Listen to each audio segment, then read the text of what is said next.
Coming up in this video, I'm going to share with you our garden map for this year and all things companion planting so that you know which plants you should plant together when you plant your garden this year.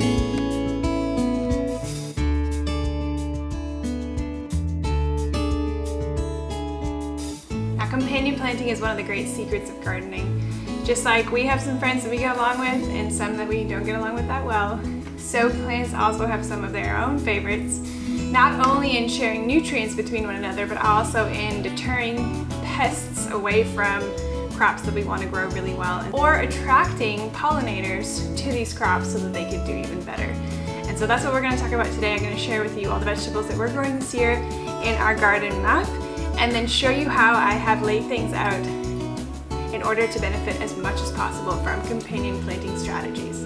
Now, I've laid it out on a map like this because, well, as you can see, we are growing a lot. I don't want to miss anything. Everything needs to fit in. I want to arrange things so that this companion planting strategy actually works for the plants ahead of time. I don't want to get out there and not know where anything goes, so I like to have a plan in mind ahead of time. And then of course we want to have a good harvest. And so having all of these things work well together and not getting out there and trying to hope I remember all of this companion planting stuff when I'm out there putting things in place. Well, instead of that, I just like to lay it out now, and then by the time we go out and plant our cool season crops and then our warm season crops, I know exactly where everything will go, and we can make the best of the space that we have here in this garden. So, what is good companion planting? What veggies grow well together? What are some of the good companion planting strategies? And what kind of plants grow well together? Let's get into it. So I'm going to draw out our garden map with you now and explain to you why I have chosen to put certain things in certain areas and what I'm going to surround my plants with. Now, some of that may be just because we have structures in certain sections, or we have perennials that have already been planted in certain sections, and I like to keep my crops sort of moving around so that they're not in the same place for too many seasons in a row. They say that can be not very good. So they're usually moving around. And they're also moving around because I just find better spots to put things. Like, I'll notice one season something didn't do well in an area because there may have been too much shade from something else, or whatever the case may be. I'm going to show you how to lay out our garden map this year and walk you through why we're making these decisions in terms of companion planting, but also just in preserving the space. Now, usually what I do for our garden map is I just take our monthly calendar. I make these ahead of time in the gardening season, so I know what to plant when, and I can also record what I'm planting when, so I can look back next season. But anyway, I will just flip this around usually and draw our garden out on the back of it. So we've got about 4 garden beds. Well, they're like long strips, so I'll just draw them out here quickly. They're about 60 feet long and 30 feet wide, although it seems like they're getting narrower and narrower each year, so maybe about 24 to 30 inches. So that's 1, 2. Now, in between our beds we just have grass, which we do our best to maintain and keep our hands on. Sometimes it gets a little bit out of hand and tries to grow into the beds, but we just use a torch to sort of burn away any grass or weeds that try to grow into the beds. But they look kind of like that, and this is our grassy area.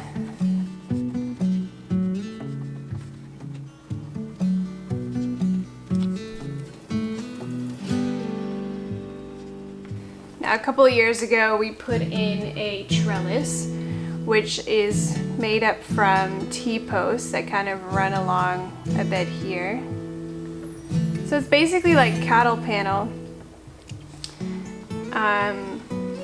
made from T-posts and cattle wire, and then made into a arch trellis here, which kind of goes over top of the grass and yeah, it makes for an arch trellis between these two beds here. This is gonna make sense in a minute here, so just hang tight with me.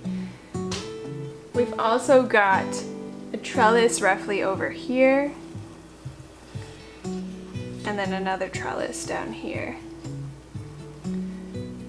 And that's again just the T-posts with the cattle wire running along it. This is not an arch trellis, but this is an arch trellis. So I start by laying out my structures first, because I know that those are constant, and unless we do a lot of effort, we're probably not going to change it up.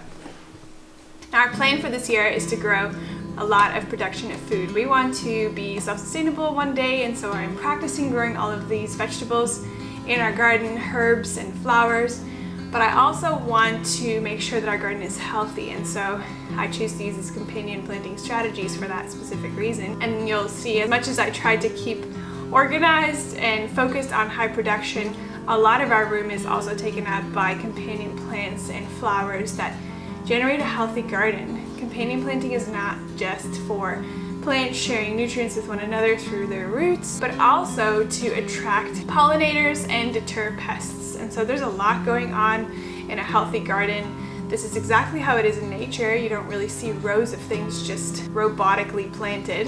It is kind of a mix of a lot of different things going on. And so I don't think the garden will ever be organized for us, although this is the plan on paper, and that is the best that I'm going to be able to do. And I'm excited to see it come to life in videos coming up in the next couple of months. So if you're not yet subscribed, now is a good time to hit that subscribe button and stick around with us and follow our garden this season coming up. Now some of my perennials include our rhubarb right here. That's not going to change. We've also got some asparagus growing over here.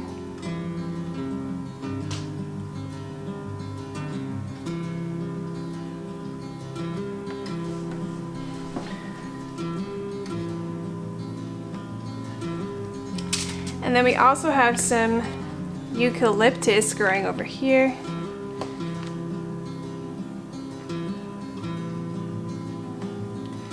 As well as a rose, peonies, and some dahlias. Now those are not going to change, they're probably going to stay there. Oh yeah, and then also some, I believe there's some other flowers in this area. I don't remember all their names now, but this is kind of our flower hub over here when it comes to perennials. And then we have lemon balm in this section right here.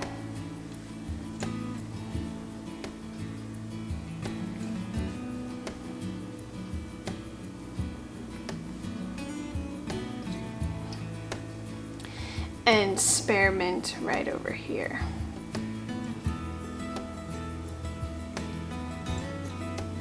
And so those are gonna stay just as they are. Oh yeah, and I almost forgot, we've got another little trellis. It's right over here on the edge of this bed, which we've each season usually grown some peas or beans on that. So the layout for this year also has to include our garlic plants, which we've already planted.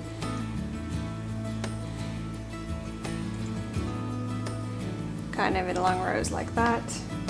Garlic. And so that has to stay for this season. So I plan to grow our sweet potatoes on this end and our potatoes on this end. Oops.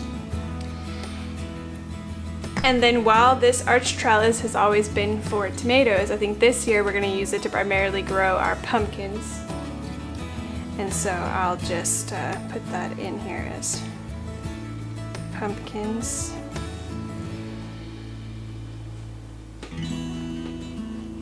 And that'll be things like butternut squash, our sugar pumpkins, our delicatas, lots of just pumpkins that we'll be able to store throughout the winter, right into the next spring as possible. So that'll be our trellis.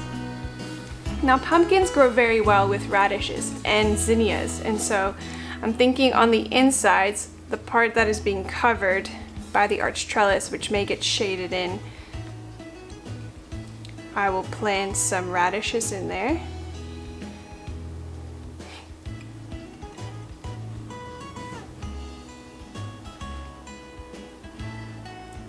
It may be a little bit confusing, but we've basically got a solid metal fence running in the middle of this bed, if you can imagine that. And same over here. But since it's the middle of the bed, I still have this side of the bed and this side of the bed to be able to plant stuff. And it's outside of the arch trellis, and so the light can still get to it and it's worthwhile. But on the inside, this soil in there is kind of wasted because the pumpkin plants are on the outside and they kind of grow on the outer edge of the trellis, but nothing grows on the inside soil there. So instead of wasting that, I'm gonna grow some radishes there because it is beneficial for the pumpkins. And now I know zinnias are also good to add there, but they're gonna be close by. I like to finish off my trellis edges with some sunflowers.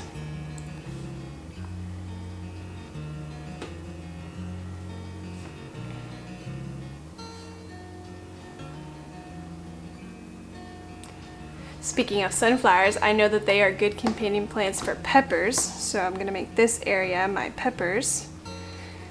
And then the other things that are good for peppers include thyme, oregano, spearmint. So the spearmint's close by. I'm not gonna be able to move that over.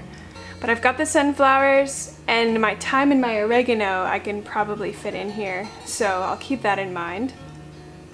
Something else I know that is good for pumpkins is, well, I guess pumpkins is good for it, includes onions and beets. And so it's my plan to use the outer edges here to plant some onions in rows and beets on the outer edge of that bed. Now I think something else that will also be good, I just want to make sure that this is clearly grass. And I'll plant some onions out here as well.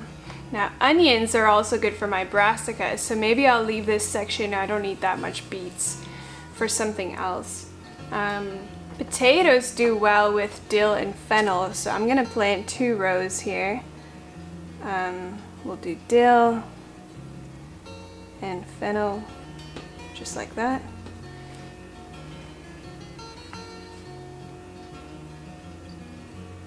But potatoes also do well with peas and bush beans.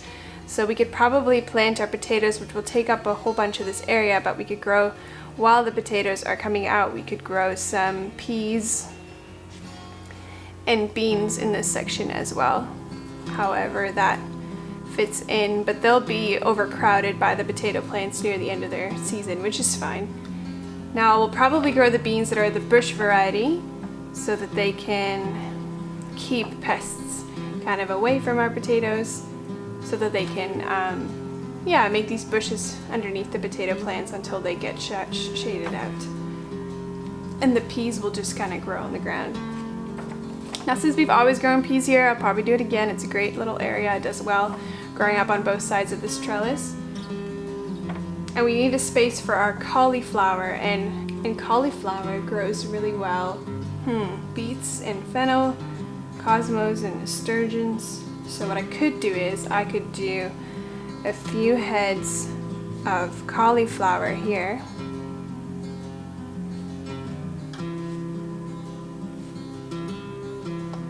Cauliflower, and then in the middle, things like lettuce. Other big bulk items, I should plan those out first instead of rows like this. Now we're gonna probably have to put our tomatoes over here this year, and I think we're gonna try growing our tomatoes up string. So I'll get my husband to put some 2x4s here, and we'll grow them up with strings in this section. And I know that tomatoes just do very well with basil and marigolds, so we'll cover this area with basil because we like to make some basil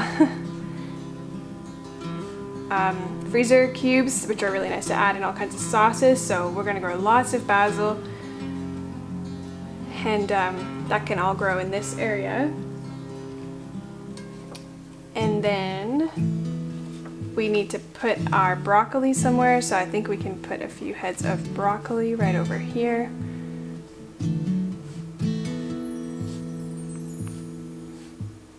Broccoli. And in between that, we could use the space to grow some dill and fennel, which it is one of its companion plants. Fennel.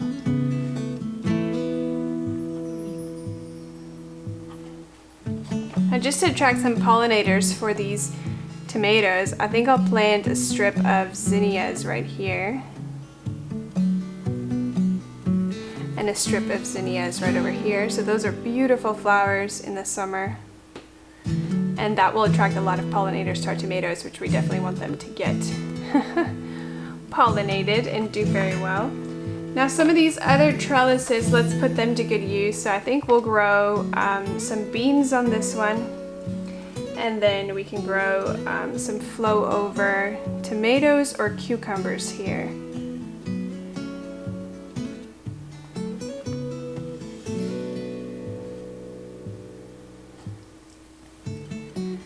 So that's kind of the trellises taken care of. And then we want to grow a lot of cabbage. So we've got cauliflower, we've got broccoli. We could probably fit our cabbage heads in between here.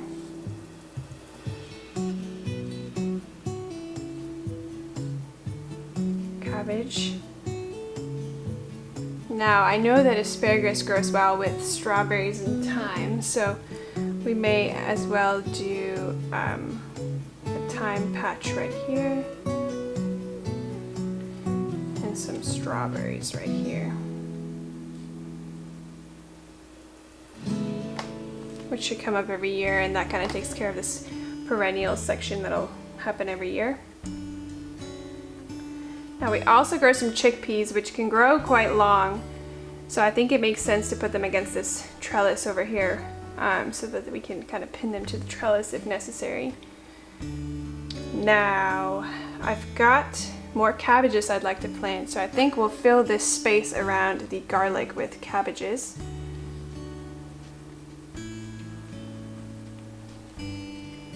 And garlic actually grows really well with brassicas, which the cabbage is in the brassica family, so that works out well. And because there may not be a lot of room in the middle here, I'll just grow some lettuce in between the garlic while it's coming up. Now let's fill this in a little bit. I believe that I may have some more cabbage or broccoli or cauliflower, so I'll leave this section over here for some kind of brassica. And then we've also got some ground cherries. I think I can fit them into these little pockets right here.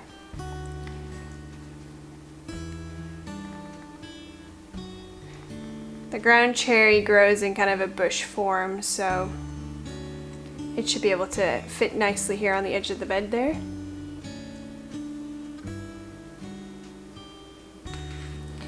We'll probably have lots more flowers that may not be able to fit into this section, so we'll make that kind of the overflow of flowers. Again, we'll cover the edge here with sunflowers.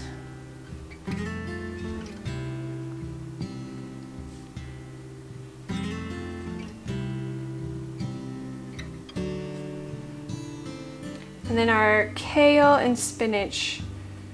Probably do a big thing of kale right there.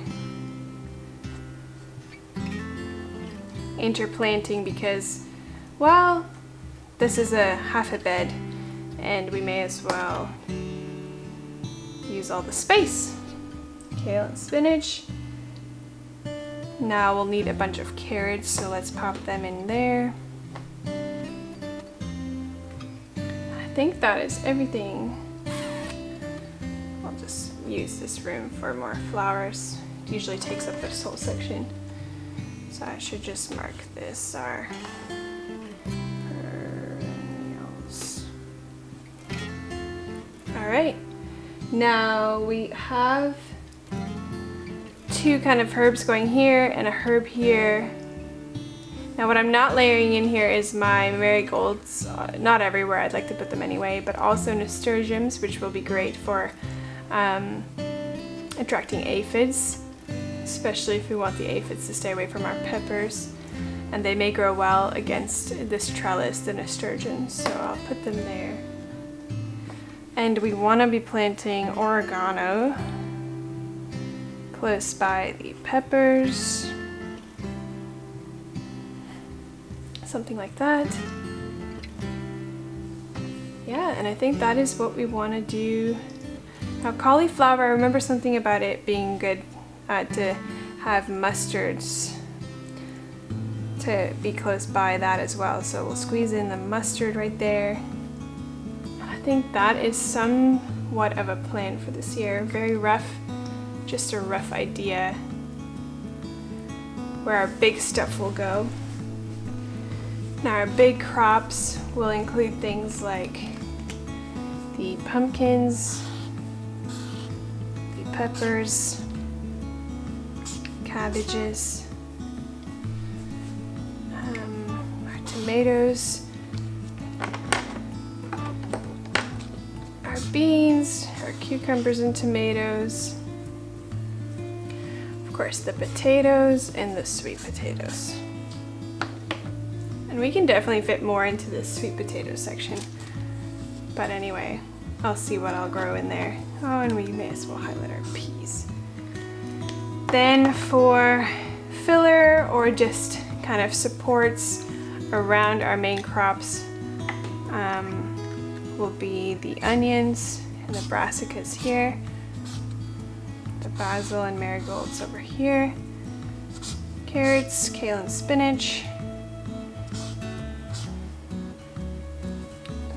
our broccoli, cauliflower, I think, yeah, our cabbages here as well. And then kind of as our supports, we've got the herbs over here. Oops, these are kind of with each other as well. Supports is the lettuce in there, oregano there, radishes, dill and fennel, peas and beans, zinnias. Our rhubarb is an annual. These are all annuals.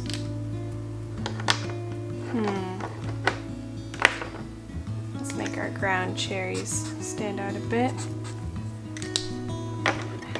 Some more support over here with our mustards, lettuce, sunflowers,